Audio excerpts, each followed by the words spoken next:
കേരളത്തിൽ വരുന്നുണ്ടെങ്കിൽ ഇങ്ങനെ ഒരു നയമാണ് കോൺഗ്രസ് നടപ്പിലാക്കിക്കൊണ്ടിരിക്കുന്നത്. കോൺഗ്രസിൻ്റെ ഇരട്ടത്താപ്പ് വളരെ വ്യക്തമാണ്. ഇപ്പോൾ എന്തായാലും ഭാഷയ്ക്കൊരു വ്യത്യാസമുണ്ട്. മാസപ്പടി എന്നുള്ള കാര്യം ആരും ഉപയോഗിക്കുന്നില്ല. മനോരമ കോയിൻ ചെയ്ത ആ വേർഡ് ഇപ്പോൾ ആരും യൂസ് ചെയ്യുന്നില്ല. രാഹുൽ ഗാന്ധിയെ പ്രിയങ്ക ഗാന്ധിയെ ചോദ്യം ചെയ്തപ്പോൾ ഡൽഹിയിലെ തെരുവീതിയിൽ എന്താണ് നടന്നത്? ശ്രീ ജയരാജ്, ഇവിടെ എന്തൊക്കെ പറഞ്ഞാലും വീണാറ്റി എന്ന ആളും വീണാറ്റിയുടെ കമ്പനിയും കരിമണൽ കർത്തായുടെ കയ്യിൽ നിന്ന് പണം വാങ്ങിയിട്ടുണ്ട്. 2.72 കോടി, 50 ലക്ഷം വായ്പയടക്കം. അതിന് കൊടുത്ത സേവനം എന്താണെന്ന് താങ്കൾക്കറിയില്ല, ആർക്കും അറിയില്ല. നാടിൻ്റെ പരിസ്ഥിതിയെ മുടിപ്പിക്കുന്ന ഒരു കമ്പനി എന്ന ആരോപണങ്ങളുള്ള ഒരു കമ്പനിയിൽ നിന്നും എന്തിനാണ് ഈ പണം വാങ്ങിയതെന്ന് CPM സംസ്ഥാന സെക്രട്ടറിക്ക് അറിയില്ല. EDയുടെ വണ്ടി അടിച്ചു പൊളിക്കാൻ ഇറങ്ങി അകത്തായ ആവേശക്കാർക്ക്, പാവങ്ങളാണ്, ആർക്കെങ്കിലും ആ ചോദ്യത്തിന് മറുപടി അറിയില്ല. ആ ചോദ്യത്തിന് കൃത്യമായ മറുപടി പറഞ്ഞിട്ട് ഇത് രാഷ്ട്രീയ വേട്ടയാണ് എന്ന് പറഞ്ഞാൽ ജനം വിശ്വസിക്കും, അല്ലെങ്കിൽ ജനം കളിയാക്കും. ശ്രീ ജയരാജ്, അതിന് മറുപടി ഉണ്ടോ? ഇപ്പോഴും മറുപടി ഇല്ല. ഇതിനകത്ത് CPM തന്നെ വളരെ വ്യക്തമാക്കിയിട്ടുണ്ട്. ഇതിനകത്ത് CPM ഇതിനകത്ത് കക്ഷിയല്ല.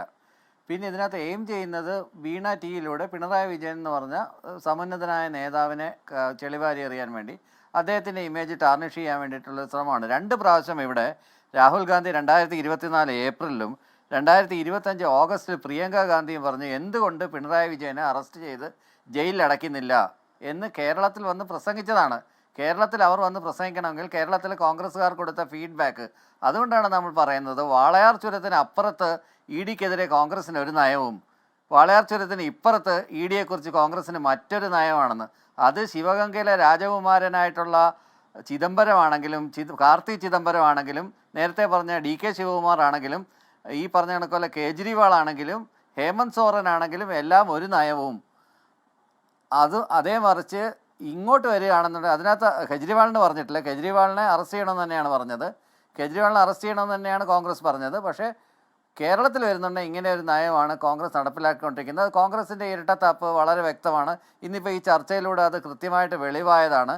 പിന്നീട് ഈ ഒരു വിഷയത്തിൽ ഇവർ നൽകിയ സേവനങ്ങൾ എന്താണെന്നുള്ളതും ഇവരെങ്ങനെയാണ് കൺസൾട്ടൻ്റ് ആയിട്ടുള്ളതെന്നും വളരെ വ്യക്തമായിട്ട് അവരെ വിളിച്ച് ചോദ്യം ചെയ്യുമ്പോൾ, അല്ലെ അവർക്ക് സമൻസ് അയക്കുമ്പോൾ, അവരെ വിളിച്ച് ക്വസ്റ്റ്യൻ ചെയ്യുമ്പോൾ, അവരുടെ വീട്ടിൽ ഈ 12 വീടുകളിൽ ഒരേ സമയം 12 എടുത്ത് ഒരേ റെയ്ഡ് നടന്നല്ലോ. ആ റെയ്ഡിൽ കണ്ടെത്തിയ വിവരങ്ങളൊക്കെ വെച്ചിട്ട് അവരെ അന്വേഷിക്കട്ടെ, ആളുകൾ ഇളകി വന്നത് ഒരു പാർട്ടിയുടെ അങ്ങനെ ഒരു സേവനം ഇതുവരെ ഇല്ല.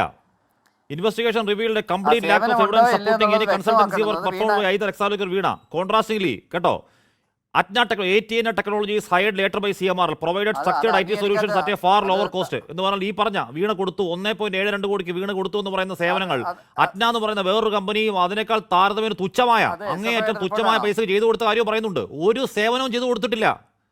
എന്താണ് സേവനം എന്ന് പറയണ്ടേ വീണ? SFIയുടെ റിപ്പോർട്ടല്ലേ, SFIയുടെ റിപ്പോർട്ടറിൻ്റെ കോപ്പി എൻ്റെ കയ്യിൽ ഇരിപ്പുണ്ട്. അതിനകത്ത് പറയുന്നുണ്ട് ഇതിനകത്ത് കൺസൾട്ടൻ്റ് ആയിട്ടുണ്ടെന്ന്. ഈ കൺസൾട്ടൻ്റ് ആയിട്ട് എന്ത് ചെയ്തു എന്നുള്ളതും എന്തൊക്കെ സേവനങ്ങളാണ് ചെയ്തതെന്നുള്ളതും ഉത്തരവാദിത്തമായിട്ട് പറയേണ്ടുന്നത് വീണ ടി തന്നെയാണ്. അതിനകത്ത് യാതൊരു സംശയം വേണ്ട. ജയരാജ് നോക്കൂ, AKG സെന്റർ അഡ്രസ് ആക്കി വെച്ചവരാണ്. അവരുടെ പിതാവിന്റെ പാർട്ടി അതിന്റെ പേരിൽ തെരുവിൽ പഴികേക്കാണ്, മഴ കൊള്ളുകയാണ്.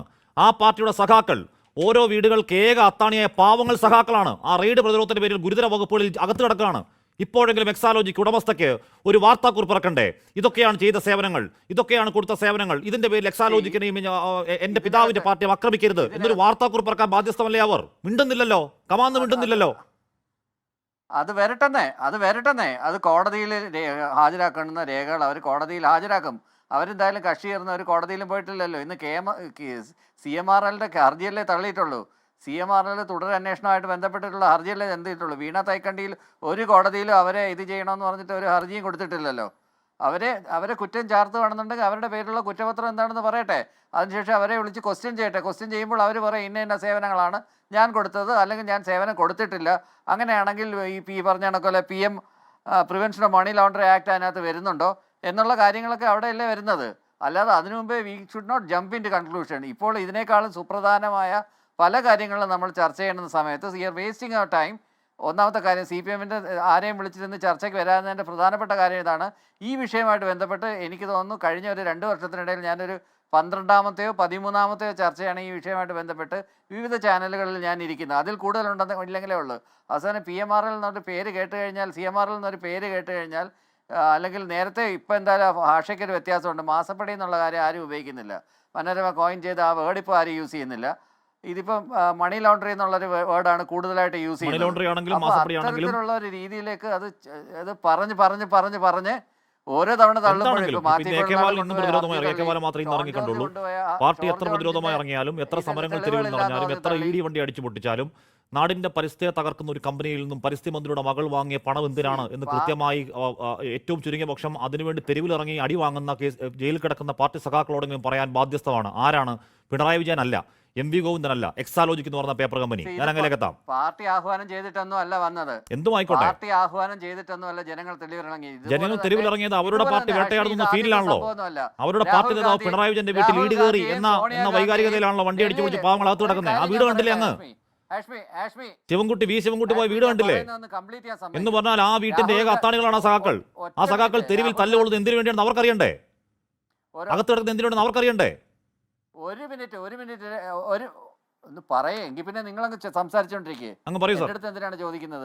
രാഹുൽ ഗാന്ധിയെയും പ്രിയങ്ക ഗാന്ധി സോണിയാഗാന്ധിയെയും ഞാൻ ഒരൊറ്റ കാര്യം പറഞ്ഞോട്ടെ.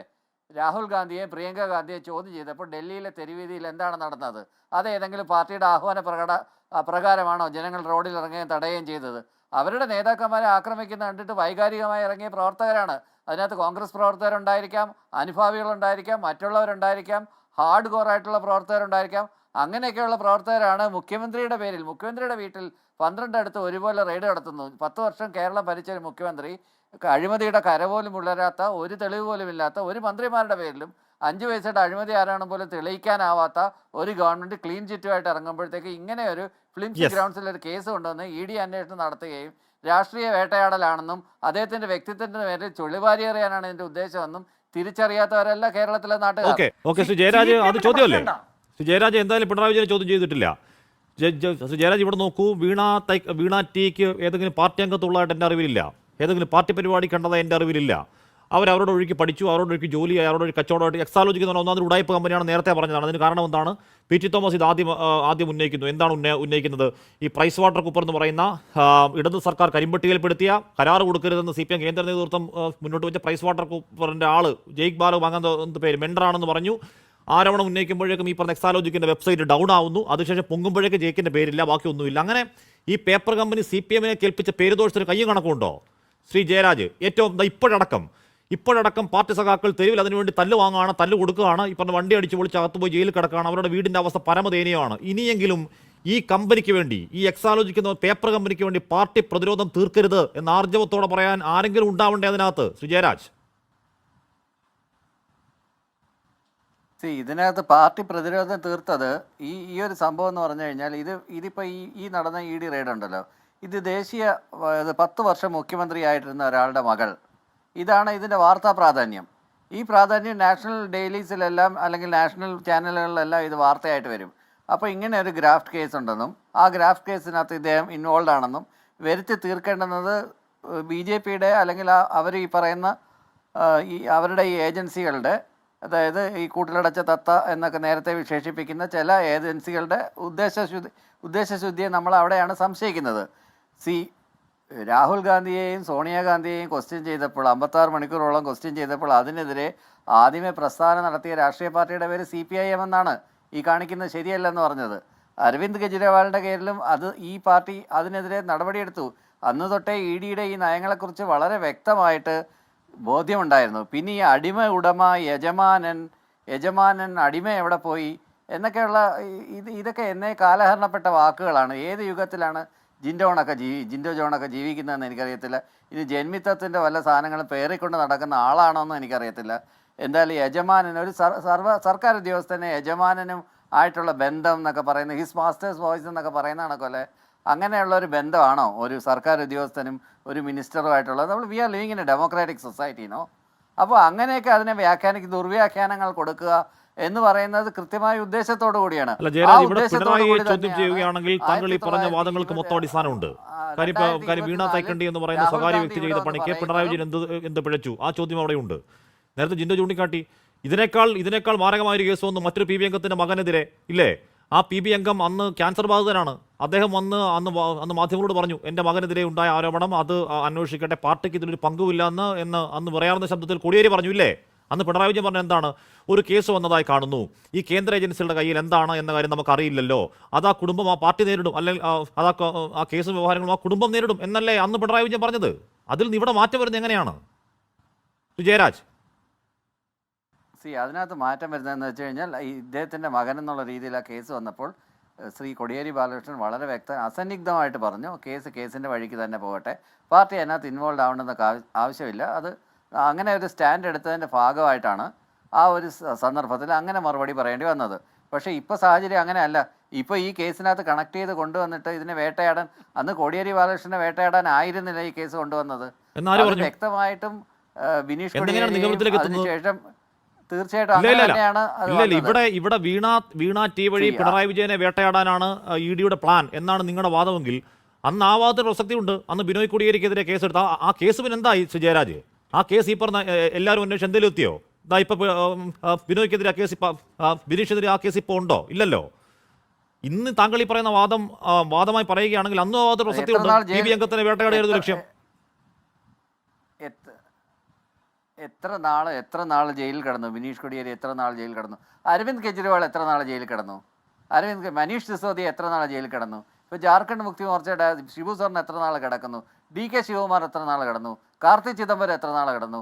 ചിദംബരം എത്ര നാൾ കിടന്നു? അങ്ങനെ കോൺഗ്രസ് അല്ലാതെ ഭരിക്കുന്ന എല്ലാ സർക്കാരുകളും നടക്കുന്ന സ്ഥലങ്ങളിലും ED റെയ്ഡുകൾ നടത്താറുണ്ട്. ഇതുപോലെയുള്ള ഗ്രൗണ്ട്സിനകത്ത് ആളുകളെ പിടിച്ചകത്തിടാറുണ്ട്. അല്ലെങ്കിൽ അത് കേരളത്തിൽ നടക്കില്ല എന്നുള്ളതിൻ്റെ വേർസ്ഫുരണമായിരുന്നു നമ്മൾ പിണറായി വിജയൻ്റെ വീട്ടിലേക്ക് വന്നപ്പോൾ അവിടെ വന്ന് ഇരച്ചെത്തിയ ജനക്കൂട്ടത്തിൽ ഉണ്ടായത്. അത് ആരുടെ ആഹ്വാനപ്രകാരം വന്നതായിരുന്നില്ല. ഇതേ സാധനം തന്നെയാണ് ഡൽഹിയുടെ തെരുവീതികളിലും രാഹുൽ ഗാന്ധിയെയും സോണിയാഗാന്ധിയെയും ക്വസ്റ്റ്യൻ ചെയ്തപ്പോഴും അവിടെയും ഇതേ സമാനമായ രീതിയിൽ ട്രാഫിക് തടയുകയും ജനങ്ങൾ റോഡിലേക്ക് ഇറങ്ങുകയൊക്കെ ചെയ്തത് നമ്മളെല്ലാവരും കണ്ടാണ്, ദേശീയ ചാനലിലൂടെ കണ്ടതാണ്. അപ്പൊ ഇവിടെ ഡൽഹിയിലോ ബംഗാളിലോ ഒന്നും ഇ ഡി ഉദ്യോഗസ്ഥരുടെ വണ്ടി നിർക്കുന്നവരടിച്ചു വിളിച്ചിട്ടില്ല.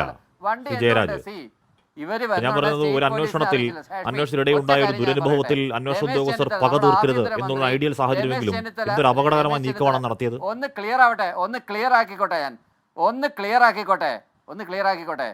ഇവിടുത്തെ ആഭ്യന്തരമന്ത്രി അറിഞ്ഞിട്ടില്ല ഇവിടെ വരുന്ന കാര്യമെന്ന് രാവിലെ രമേശ് ചെന്നിത്തല പറഞ്ഞാണ്. ഒന്ന് വിസിലടിച്ചാൽ വരുന്ന പോലീസുകാരല്ലേ ഉള്ളൂ. ഒരു വണ്ടിയോ 2 വണ്ടിയോ പോലീസുകാരെ അവിടെ ഇറക്കിടാമല്ലോ. അതുപോലെ ഇവർ ഇറങ്ങിപ്പോകുന്നു, ഈ ജനക്കൂട്ടത്തിൻ്റെ ഇടയിലേക്ക് ഇറങ്ങിപ്പോകുന്ന സമയത്ത് പോലീസിൻ്റെ അടുത്ത് ആവശ്യപ്പെട്ട് ഞങ്ങൾ ഇറങ്ങുകയാണെന്ന് പോലീസിനോട് പറഞ്ഞില്ല. അവരെ ജനക്കൂട്ടത്തിൻ്റെ ഇടയിലേക്ക് ശരിക്കും പ്രോംപ്റ്റ് ചെയ്യാമെന്ന് വേണമെങ്കിൽ പറയാം. ഇങ്ങനെ ഉള്ള ഒരു സന്ദർഭത്തിൽ അത്തരത്തിലുള്ള ഒരു ആക്ഷൻ നടത്തുകയും അതിനുണ്ടായ ഒരു പ്രതികരണം, സ്വാഭാവികമായ പ്രതികരണം എന്നേ അത് പറയൂ. അല്ലാതെ ഒരു ഉദ്യോഗസ്ഥനെ വധശ്രമം ഒന്നും ഏർപ്പെടുത്തിയില്ല. അതൊന്നും നിക്കത്തൊന്നുമില്ല. അതിപ്പം ഞാൻ പറഞ്ഞതാണ്, ഇപ്പൊ ഒരു അന്വേഷണത്തിനിടെ ഉണ്ടായ ദുരനുഭവത്തിൽ അന്വേഷണ ഏജൻസികൾ പക തീർക്കില്ല എന്നത് നമ്മുടെ ഐഡിയൽ ഫെയർ രീതി. പക്ഷെ എപ്പോഴും അങ്ങനെ ആയിരിക്കുമോ?